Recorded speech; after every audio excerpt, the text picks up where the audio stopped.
أعوذ بالله من الشيطان الرجيم بسم الله الرحمن الرحيم اللهم صل على محمد وآل محمد السلام عليكم ورحمة الله وبركاته ખોજા TV radio અને એરવેસના વફાદાર માન્ય સાંભળનારાઓ, ફરી આપણે એક વખત મસાયલના કાર્યક્રમમાં ભેગા થયા છીએ. સવાલ આવ્યો છે એ તમારી સામે વાંચી સંભળાવું છું અને તેનો જવાબ પણ તમને આ રેડિયો મારફત આપી દઈશ. સવાલ છે, મોટી મોટી દુકાનો, સુપરમાર્કેટ અથવા રેસ્ટોરન્ટની અંદર અમુક મુસલમાની રેસ્ટોરન્ટ હોય છે, ખાવાનું હલાલ હોય. મુસલમાન હોટલોમાં પણ મ્યુઝિક વાગતી હોય તે તો હલાલ નથી હોતું. તો રેસ્ટોરન્ટની અંદર, રસ્તા ઉપર, પાડોશમાં, દરિયા કિનારે જ્યારે અમે લમાર્શ કરતા હોય ત્યારે પણ ઘણી જગ્યાએ ત્યાં મ્યુઝિક ચાલતી હોય, વાજા ગાજા થતા હોય. મુલ્લા સાહેબ, તમને ખબર છે કે મ્યુઝિક તો એક આમ વસ્તુ થઈ ગઈ છે, લોકોનો એક ખોરાક છે જેને રોકી શકાતો નથી. તો હવે અમે કેમ કરીએ?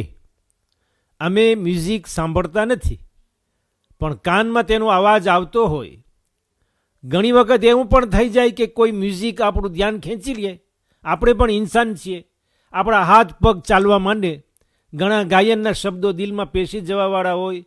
તો તે વખતે કેમ કરવું? જવાબ: તમારો સવાલ બિલકુલ સાચો છે, કારણ કે કોઈ વાત તમે સંતાડી નથી. જેવું દિલમાં હતું એવું જ તમે અહીં પીરસ્યું છે. તમારા બોલવાની હિંમતને હું પસંદ કરું છું અને તમને મારા આભાર પેશ કરું છું. આયતુલ્લાહિલ ઓઝમા મરજાએ તકલીદ આગાએ સિસ્તાની સાહેબ મદ્દદિલ્લાહુલ આલી, માબૂદ તેમને લાંબી ઉંમર બક્ષે અને હંમેશા ઝાલિમો દુશ્મનોથી બચાવી પોતાની હિફાજતમાં રાખે. આપણે ઓક્સિદામાં વસનારાઓ માટે ખાસ જુદા જુદા જદીદ મસાયલોનું પુસ્તક છાપ્યું છે, કોદ de pratique pour les musulmans en Occident. અવારનવાર તે પુસ્તકનું નામ હું લઉં છું.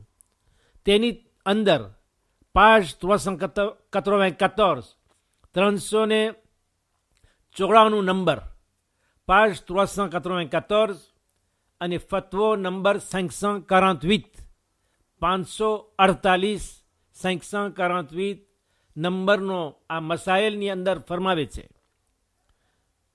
તરજુમો: એમ કરવાની રજા છે કે આમ પબ્લિક વાસ્તે જે જગ્યાઓ મુકર્રર કરવામાં આવી હોય ત્યાં આપણે જઈએ.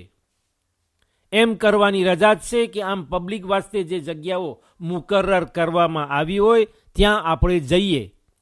અને ત્યાં એવી જગ્યાઓમાં મ્યુઝિક રમાતી હોય છે, એવા ગાયનની મ્યુઝિક કે જે લોકો આનંદની મહેફિલોમાં, મનોરંજનની મહેફિલોમાં તેનો ઉપયોગ કરતા હોય.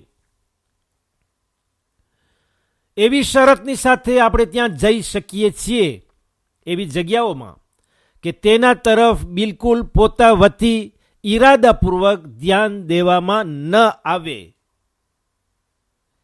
જેવા કે સાલ de રિસેપ્શન છે, એરપોર્ટો ઉપર અથવા એવી ઓફિસોની અંદર સાલ d'attente કે જે રૂમમાં લોકો રાહ જોઈ રહ્યા હોય ત્યાં લોકો માટે મ્યુઝિક ચાલી રહી હોય.